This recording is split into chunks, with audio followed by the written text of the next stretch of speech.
The next thing we're going to learn is how to do a drawing. Drawings are very important because this is how you communicate to other people what you've done. And also this is how you get graded for some of the things that you do in Autodesk Inventor. Think of drawings like blueprints. Architects create blueprints for house builders and construction workers. Architects have to provide drawings and they have to provide dimensions so that house builders and construction workers know how to build things and in what dimensions to do so. And that's exactly what we're going to learn how to do in drawings. We are going to create a drawing of your sketch plane cube. So go ahead and click on drawing. When this opens up, you'll notice it looks a little bit differently than the parts or the assembly. You still have your main menus, and you still have your ribbon, your tool ribbon. You still have your browser with your history to the left.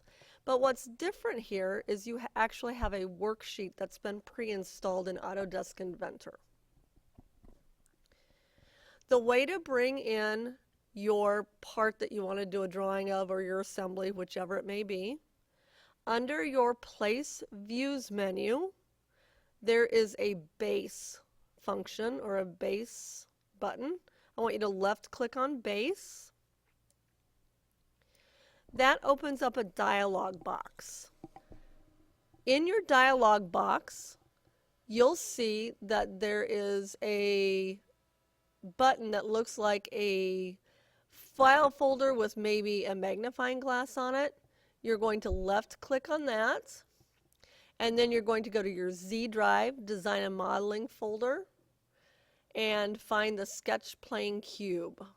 If you left click on it once, the picture opens up in the left hand corner here, and then you're going to click open. If you move your mouse around on your paper, you'll notice it's pretty small. I want to make it a little bit bigger. You want to make sure that 4 of these will comfortably fit on this piece of paper. Right now the scale is set 1:1. The scale is in your bottom left-hand corner of the dialog box. I'm going to pull this arrow down and I'm going to change it 2:1. And that's a pretty nice size. Let me see what 3:1 looks like. 3:1 looks like it might be a little too big to fit 4 of them on here, so I'm going to go back down to 2:1.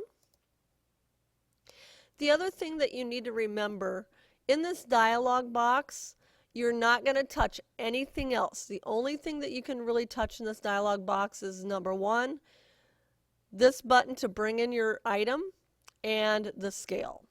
Otherwise, you're just going to drag this dialog box over and kind of get it out of the way.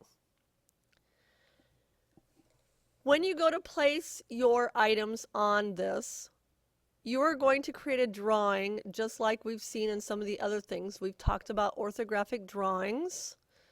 So we are going to put a front view, top view, side view, which is going to be the right side view, and then an isometric view on this drawing.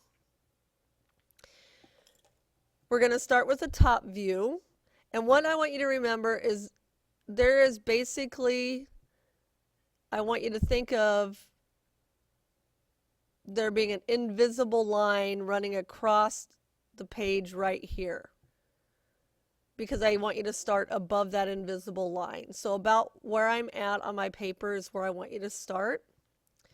I'm going to have you left click once in the towards the bottom left hand corner of your paper. Left click. You're going to go straight up with your mouse. Left click again. You're going to go straight down and straight over, and this is going to be your right view. Left click again. You're going to go straight up. You're going to left click for your isometric view, and then you're going to right click and create. So again, it was 4 left clicks and then right click and create.